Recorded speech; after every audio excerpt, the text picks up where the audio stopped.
giving us a bit of a hot handoff here, so to speak, is another Apple TV show that, well, I wouldn't say is quite on par with the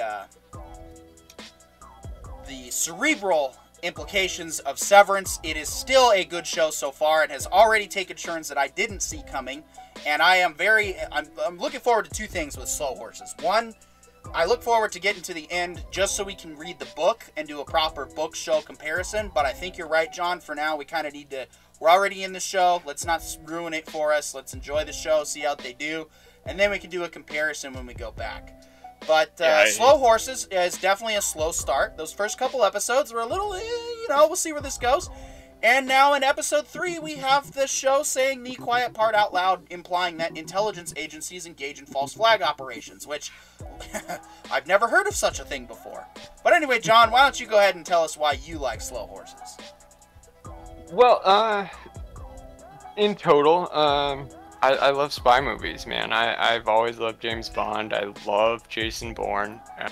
Any kind of movie that talks about the shadow governments, to me it's the most fun, because when it comes to world destroying events, you can theoretically have billions that they subvert. Like, you can just have an infinite number of events to subvert, because theoretically there could be bad actors capable of such events. And so spies always have a job both in real life, and they have a place in fiction that makes them so open to possibility. And this show is doing it's a very interesting, I'm getting so many mixed signals from this show in terms of what kind of spy story are we experiencing? Are we experiencing the come up journey of River? Why he started in the lowest ranks of MI5, and we're gonna watch him one day become 007? Or are we watching those events, but they're not actually those events? Are we being misled by the writers? Are we being misled by the story? And episode 3 automatically tells us you're being misled. But in what direction? Because it wasn't the corporate MI5 knew what they were doing, had everything set up to, create a false flag event, and had it all under wraps. Instead, it was the arrogant MI5 who thought that they were untouchable and unbeatable and could just propagate a false flag event without proper planning. They didn't bring half the group, like nobody knew what was going on. And now as we end episode 3, nobody's in control of the situation anymore. And so it's one of those false flags that inspired a real terrifying possibility. It's everything that we're seeing in modern times with modern groups trying to show us who the bad guys are. And so in doing so, they set up, they infiltrate bad actors, or what they perceive to be bad actors, groups of bad actors, and from there they instigate so that they can then subdue, right? They find people that are willing to cooperate, be cooperating witnesses, be I forget what the intelligence term is for somebody, but basically they find somebody in an organization who may or may not be hot-headed and motivated to commit major atrocities, and then they try to convince them to, at least on paper, carry it out so that they have a paper trail to then arrest and put them in prison for. And this show took those ideas and then showed that when agencies do this, it's almost entirely arrogant. Whether or not it works or doesn't work, you're putting a lot of unnecessary risk on everybody. You're giving yourself a black eye. And I think it goes back to what you said last week when you were talking about the implications of Slough House being utilized as a fall guy, a scapegoat portion of MI5. And sort of like a pseudo Suicide Squad is what I was implying. Like they're yeah, not exactly like that. That's what Curione said, and I was like, well, yes, but that's not their primary purpose, and that I still feel is the case. Like the lady who's in charge of MI5 right now, she definitely seems to be, she seems to like want to try and use Slough House as that fall guy. And Gary Oldman's character is like basically giving her maximum pushback all the time, saying, "No, we're not here. Yes, we suck, but I mean, the line was great. You know, she's like, "Oh, I didn't realize you cared about these people so much." Like, I don't, but I think they're all losers. I mean, he uses some more French dialect for that, but he says, "I think they're all losers," and he's like, "But they're my losers," and that's like a way of saying that you actually care without having to say out loud that you actually care. And so it's like there's kind of a bit of a civil war between, Slough House is just the losers anyway, we can use him as our fall guy. Gary Oldman's kind of like that buffer going, no. I think it's funny, he called them losers, right? But he says they're my losers. And so it's saying it's not about caring for each individual through their individual journey. It's like, no, you assigned me a team. I'm a good leader, whether or not you assign me the worst team or the best team. And obviously we both acknowledge that they're the worst team, but they're my team. And if you're going to try and put their head on the chopping block, I'm going to put yours first, and we're going to wrestle until we find out who gets there. Because like, that's what I was attempting to discuss in the last episode, not really discuss, but portray, is it really felt like Gary Oldman was faking the quitter, I'm done mentality, and more in terms of just like, we're never gonna get a good case, so take what we get and just deal, rather than like try it really felt more, and now more than ever it feels more like he's telling River, suck the suck and you'll get out of here. But if you don't suck the suck, they're gonna find a reason to push you out. And now as we, as the events of episode 3 transpire, we know that that's exactly who he is he actually wants his people out, but up, not down. He has no intention of tripping them and making them fall on their face. But if they trip and fall, he'll laugh at them on their way down. And it feels real. Like, not every boss is a good leader, but every great leader is always a great leader, no matter who they're leading. So yeah, and he definitely puts the needs of the team. He obviously cares about the team. He obviously cares about trying to help these guys restore their reputation. But he's one of those teachers that's like, don't waste my time, okay? I know I've been doing this for a very long time. I know how to go about handling these situations. And yes, I'm abrasive because we got to think of it from his perspective. How many idiots have come through Slough House and have not been redeemed? Like, how many idiots has he tried to, like when he was put in charge of Slough House, he probably started it and was like, yes, I'm going to try and make this work. I'm going to try and help these people. And then they don't help. They self-destruct. And he's like, wow, so I just wasted my time trying to help these guys. So now we see, like, he's been through some of those guys. He's already had those washouts come through, that now it's like, the goal to succeed is on you. I will help you get there. I will make sure that our team doesn't get screwed in the process. But you've also got to want to not get screwed in the process. And that's how he comes off to me anyway. Like, no, yes, he's abrasive. Yes, he definitely gives the cold shoulder at times. But that's probably because he's like, if it's not work related, I don't care. And when he leaves work, we don't know what he does in his off time. Clearly, his house is better than Slough House, because we saw two of the characters who were gonna go back to work to, have some fun time, and he even remarks like, "Oh, I can't imagine how bad your house must be that you'd want to actually come back here to do things." And it's like, so clearly he must have maybe a higher standard of living, or maybe he lives in a dump. I don't know. I don't know anything about Gary Oldman's character. But I definitely like that we got more focus on him this episode and less on River, which is good, because it means that this show isn't necessarily focused on one central character. It's gonna be a team show, similar to Peacemaker in that regard. And so yeah, I think it'll be good. I've liked it so far. I am looking forward to episode 4 to see how things progress, because I did not see that ending coming at all. But of course, I had a feeling that Discount Sean Bean was probably going to die.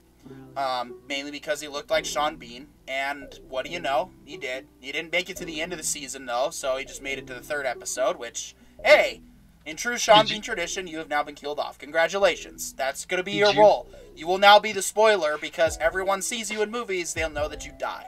Hopefully not. I really hope he doesn't get those types of cast roles. But I saw it when, like, I think the first couple frames you see him on camera, I was like, holy crap, they got Sean Bean? I know who's dead.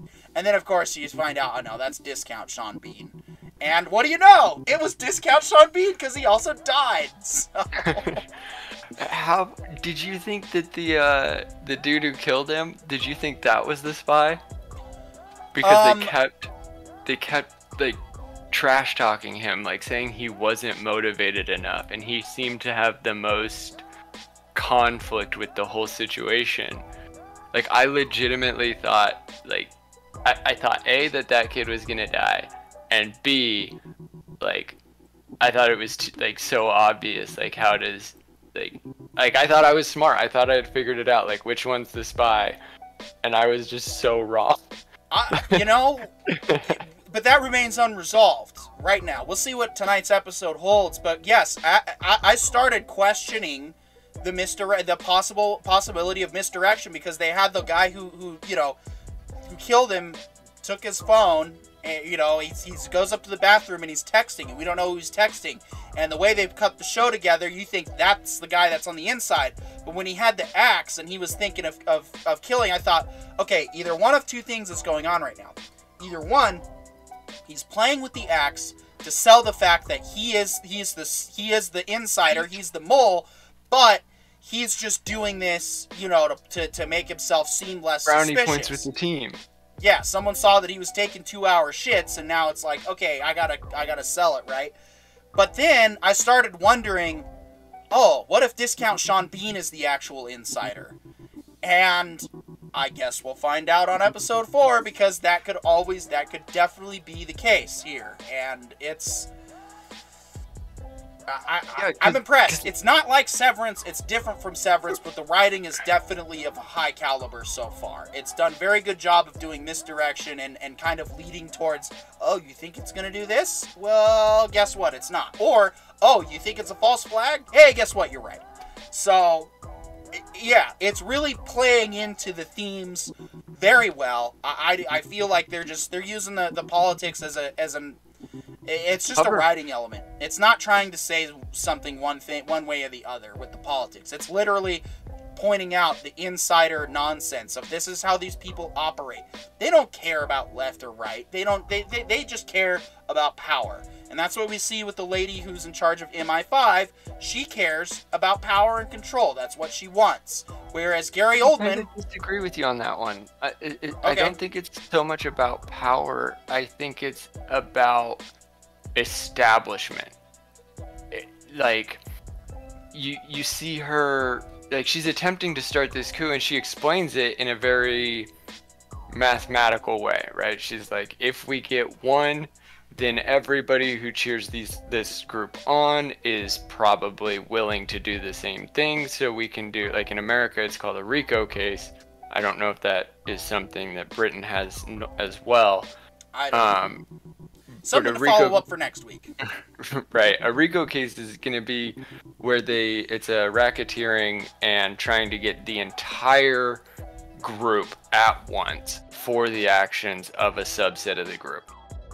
And so it seems like that's what she was attempting to set up, was a RICO case. Like, if we start this false flag, we can blame it on the Sons of Albany or Albion or something like that.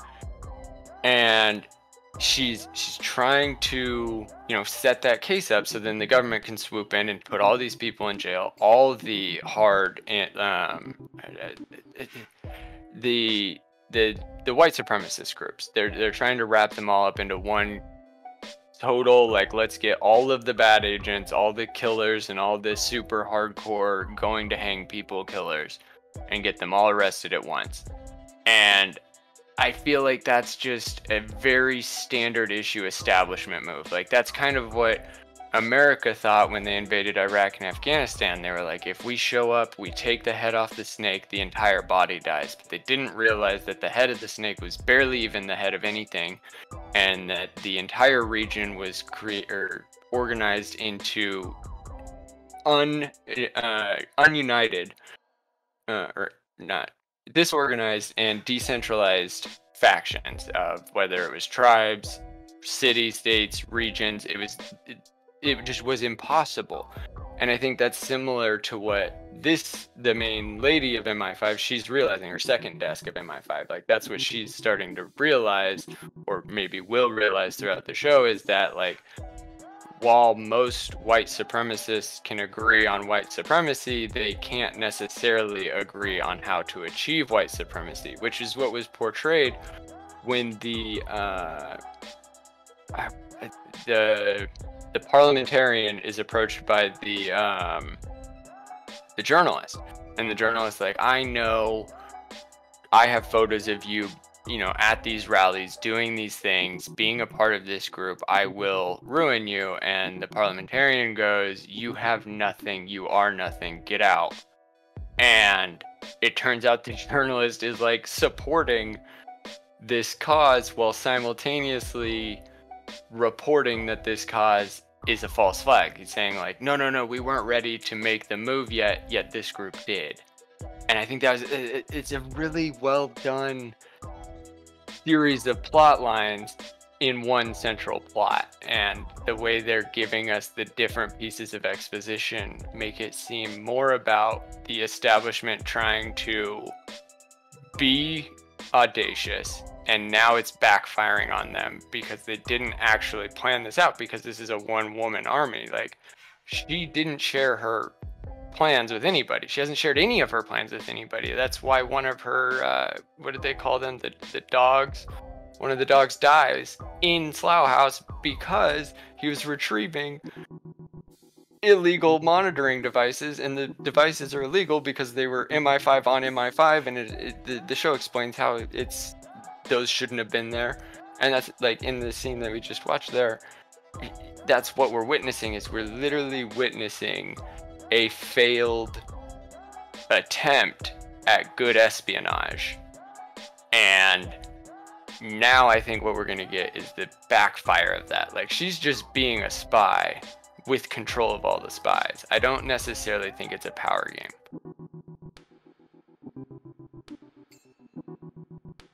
Still getting used to the new setup. And that's just it. This is what we do. This is what we do on the shows. We theorize, we talk about different ideas, and we'll see. But it definitely showed a good, you definitely saw something with the journalist scene that ties into what I'm hinting at here. And that is that politicians are extremely two-faced. And that's exactly what we saw when the journalist went and visited the politician. Is it's like, oh, it's my good friend and my buddy, blah blah blah. And then it's like, what are you doing here? I don't want you around. You're a liability, blah blah blah blah. Politician BS, politician BS. And he's literally there because he's concerned about him getting into a position of power because of what's going on. And all he's trying to do is help him. But of course, the politician knows best. They know what's best for their own campaign. They know what's best for themselves. And so he basically ignores him and tells him to piss off. And so he does. And we'll see what happens if there's any more resolution with him, because he is still tied to the story as well. So very much so, because he plays like a journalist that may be a supporter of the movement, or he may have been labeled a supporter and he's worried about his friend who's actually, you know, making progress, but because of the media's slander of the journalist, now the politician friend doesn't want to associate with him in any way. He's not even like, from the moment the guy showed up, he was like, there was a very solid line of tension declared, and it really felt like the journalist was, he wasn't baiting him. He wasn't even like, can I get your opinion on this? He was legitimately like, hey, I know I'm a journalist, but as your friend, stuff's going down that you need to distance yourself from. And his friend goes, I already don't know anything about that. I know you're probably recording me. And he, like, that tension just rises to like what you said, like he kicks him out of his house. And that, oh man, I love that. That's actually a really great point, that like the politician could be a major actor in the white supremacy group as a whole, and the journalist like coming to confront him to help him may have double backfired. Now the journalist could be done with the cause and he's not going to support his friend and he's going to rat his friend out, or his former friend out, or we could see that the politician actually is done with all of that, the white supremacy stuff, and the journalist is going to try to paint him in a bad light. And it could just go so many ways. It's wild.